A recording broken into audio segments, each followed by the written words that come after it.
आज से लॉकडाउन का अगला चरण शुरू हो रहा है और केंद्र सरकार ने अपनी गाइडलाइंस भेजी हैं। केंद्र सरकार की गाइडलाइंस के मुताबिक जो केंद्र सरकार ने उसमें ढील देने के निर्णय लिए हैं, उसके मुताबिक दिल्ली सरकार ने ये निर्णय लिए हैं। अभी तक जितनी चीज़ें खोली जा चुकी हैं वो खुली रहेंगी। इसके अलावा बार्बर और सैलून की दुकानें खोलने का निर्णय लिया गया है। स्पा नहीं खोला जाएगा, अभी केवल बार्बर और सैलून की दुकानें खोली जा रही हैं। ऑटो, ई रिक्शा, ये जितने ग्रामीण सेवा, ये जितने व्हीकल्स हैं, इसमें एक दिक्कत आ रही थी।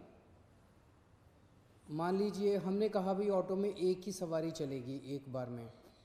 अब एक परिवार से पति पत्नी और एक बच्चा अगर घर से निकले तो अब वो पति अलग ऑटो में बैठेगा, पत्नी अलग ऑटो में और बच्चा अलग ऑटो में। इसकी वजह से कई जगह से सुझाव आए थे कि ये थोड़ा सा इम्प्रैक्टिकल हो रहा है। तो चूंकि केंद्र सरकार ने भी इसके ऊपर कोई रिस्ट्रिक्शन नहीं रखा है, तो इस किस्म के रिस्ट्रिक्शन हम भी हटा रहे हैं। केंद्र सरकार ने निर्णय लिया है कि रात को 9 बजे से सुबह 5 बजे तक एसेंशियल सर्विसेज को छोड़ के बाहर कोई नहीं निकलेगा। दिल्ली सरकार भी वो निर्णय लागू करने जा रही है। अभी तक ये था कि 4 व्हीलर्स में केवल ड्राइवर के अलावा 2 लोग बैठेंगे और स्कूटर पे पीछे कोई सवारी नहीं बैठेगी। लेकिन केंद्र सरकार ने अब इसको हटा दिया है, इस कंडीशन को। तो दिल्ली सरकार भी केंद्र सरकार के निर्णय के अनुसार उसको हटा रही है। मार्केट्स में अभी तक हम लोगों ने ऑड इवन लागू किया था कि एक दिन ऑड दुकानें खुलेंगी, एक दिन इवन दुकानें। केंद्र सरकार के गाइडलाइंस में इस तरह की कोई कंडीशन नहीं है, तो अब मार्केट्स में सभी दुकानें खुलेंगी। पिछली बार केंद्र सरकार ने कहा था कि इंडस्ट्रियल एरिया में स्टैगर्ड टाइमिंग्स लागू किए जाएंगे, तो हमने भी उसी के हिसाब से स्टैगर्ड टाइमिंग्स किए थे। लेकिन अब केंद्र सरकार ने वो निर्णय हटा दिया, तो दिल्ली में भी अब सारी इंडस्ट्रीज़ खुल सकेंगी। अब मैं आपके सामने एक महत्वपूर्ण विषय रखना चाहता हूँ और इस पे आप लोगों का मुझे मार्गदर्शन चाहिए। आज तक मुझे आप लोगों का बहुत स्नेह मिला, बहुत प्यार मिला, बहुत विश्वास मिला, और उसी के भरोसे आज जितने काम हम लोग कर पा रहे हैं, आपके विश्वास और आपके स्नेह की वजह से ये सारे काम दिल्ली के अंदर इतने सारे काम हो पा रहे हैं। मेरे पास समय समय पर काफ़ी कठिन चुनौतियां आईं, कई बार उनके समाधान नहीं होते थे। ऐसे समय पे मैं कई बार आप लोगों के समक्ष आया, आप लोगों से मार्गदर्शन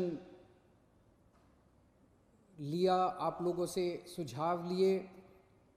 समय समय पे आप लोगों ने जो मार्गदर्शन किया उसको हम लोगों ने लागू भी किया। जैसे आपने कहा, हमने लागू किया।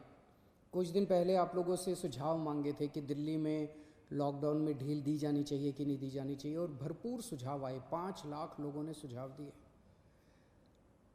आज आपका सुझाव एक बहुत महत्वपूर्ण विषय पर आप लोगों का मार्गदर्शन चाहिए। क्या दिल्ली के बॉर्डर्स को खोला जाए? एक बार तो आपको लगेगा कि ये क्या पूछ रहा हूं मैं। इसका एक इम्पॉर्टेंट एस्पेक्ट है, दिल्ली के अंदर कोरोना के केसेस काफ़ी बढ़ रहे हैं। रोज़ हम देखते हैं कि दिल्ली में कोरोना के केसेस बढ़ते जा रहे हैं। मैंने इसके बारे में कहा कि दिल्ली में कोरोना के केसेस बढ़ रहे हैं, ये चिंता का विषय तो है, लेकिन घबराने की ज़रूरत नहीं है। ये मैं इसलिए कह पाया क्योंकि दिल्ली के अंदर पिछले 5 सालों में आपकी सरकार ने दिल्ली के अस्पतालों में और स्वास्थ्य सेवाओं में खूब पैसा इन्वेस्ट किया है। खूब नए अस्पताल खोले, खूब नए बेड्स बनाए, खूब सारे आईसीयू खोले, खूब सारे मोहल्ला क्लिनिक बनाए, सारा इलाज मुफ्त कर दिया लोगों के लिए। पिछले 5 सालों के अंदर दिल्ली के अंदर अभूतपूर्व विकास हुआ है दिल्ली की स्वास्थ्य सेवाओं में। आज उसी की वजह से, जब कोरोना की महामारी की वजह से देश के और दुनिया के कई हिस्सों के अंदर उनकी स्वास्थ्य सेवाएं बिल्कुल ध्वस्त हो गई, कोलैप्स कर गई, आज दिल्ली में बढ़ते हुए केसेस के बावजूद आपका मुख्यमंत्री आपको विश्वास दिलाता है कि अगर आपके घर में कोरोना हो गया तो चिंता मत करना, आपके लिए बेड है, हमने आपके लिए बेड का इंतजाम कर लिया है। पिछले हफ्ते जब मैंने आप लोगों से बात की थी, अभी कुछ दिन पहले, मैंने आपको कहा था कि आज की, उस दिन मैंने कहा था 3-4 दिन पहले कि आज की डेट में दिल्ली में 2100 मरीज हैं, लेकिन 6600 बेड का इंतजाम है। और ये 9,500, 5 जून तक 9,500 बेड्स का इंतजाम हो जाएगा, 9,500 बेड्स। जबकि आज की डेट में मेरे ख्याल से 2300-2400 पेशेंट्स हैं आज। तो 2300-2400 पेशेंट्स के अगेंस्ट में हमारे 9,500 बेड्स का इंतजाम होगा। ये कौन से अस्पताल में कितने बेड खाली हैं, कितने वेंटिलेटर खाली हैं, एक तो है कि मैं वैसे ही हवा में बात कर लूँ, लेकिन अब आपको ऐप के ज़रिए भी ये पता चल जाएगा। ऐप तैयार हो चुका है, उसको कल लॉन्च कर रहे हैं, कल सुबह उसको लॉन्च करेंगे। आप उस ऐप को डाउनलोड कर लेना और आपको पता चल जाएगा कि किस अस्पताल के अंदर कितने बेड खाली हैं। और अगर आपके घर में कोरोना हो तो आप वहाँ जा सकते हैं। लेकिन अगर हमने बॉर्डर्स खोल दिए तो पूरे देश भर से लोग दिल्ली इलाज कराने के लिए आते हैं। क्यों आते हैं? 2 कारणों से दिल्ली आते हैं। एक कारण कि दिल्ली की स्वास्थ्य सेवाएं आज पूरे देश में किसी भी राज्य से या किसी भी शहर से सबसे ज़्यादा अच्छी हैं। पूरे देश में सबसे अच्छी स्वास्थ्य सेवाएं आपको दिल्ली में मिलती हैं, तो पूरे देश भर से लोग इलाज कराने आते हैं। और दूसरा कि दिल्ली के अंदर सरकारी अस्पतालों में सब कुछ मुफ्त है। आपका 10 लाख रुपए का भी अगर कोई ऑपरेशन होगा तो वो भी मुफ्त है। तो पूरे देश भर से लोग यहाँ इलाज कराने आते हैं। जैसे हम बॉर्डर्स खोलेंगे, देश भर से लोग अपना इलाज कराने के लिए दिल्ली में आएंगे। जो आज मैं आपको कह रहा हूँ कि 9,500 बेड्स हम लोगों ने आपके लिए रखे हुए हैं अगर कोरोना हो जाता है, जबकि आज दिल्ली में केवल 2300 पेशेंट्स हैं। ये बेड्स तो 2 दिन के अंदर भर जाएंगे अगर पूरे देश भर से लोग दिल्ली के अंदर आ गए। तो हमें क्या करना चाहिए? क्या बॉर्डर्स खोलने चाहिए या नहीं खोलने चाहिए? कुछ लोगों का कहना है बॉर्डर्स खोल देने चाहिए, लेकिन दिल्ली के अस्पतालों को केवल दिल्ली के लोगों के लिए, दिल्ली में रहने वाले लोगों के लिए, दिल्ली में जो लोग रह रहे हैं उनके लिए, उनके इलाज के लिए दिल्ली के अस्पतालों को इस्तेमाल किया जाए, उनके लिए रिजर्व किया जाए। लेकिन दिल्ली तो दिल वालों की है, दिल्ली तो सबकी है, दिल्ली तो देश की राजधानी है। दिल्ली तो केरला वालों की भी है, तमिलनाडु वालों की भी है, यूपी वालों की भी है, बिहार वालों की भी है, झारखंड वालों की भी है, महाराष्ट्र वालों की भी है।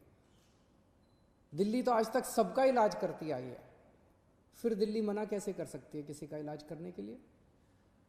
तो कुछ लोगों का सुझाव है कि जब तक कोरोना है तब तक के लिए कम से कम दिल्ली के अस्पतालों में केवल दिल्ली में रहने वाले लोगों का इलाज होना चाहिए। क्या होना चाहिए? बहुत सारे सुझाव हैं। मुझे आपसे मार्गदर्शन चाहिए और हमें क्या करना चाहिए। आप हमें इस बारे में सुझाव भेजें। शुक्रवार को 5 बजे तक आपके सुझावों का इंतज़ार रहेगा। आप मुझे अपने सुझाव व्हाट्सएप कर सकते हैं।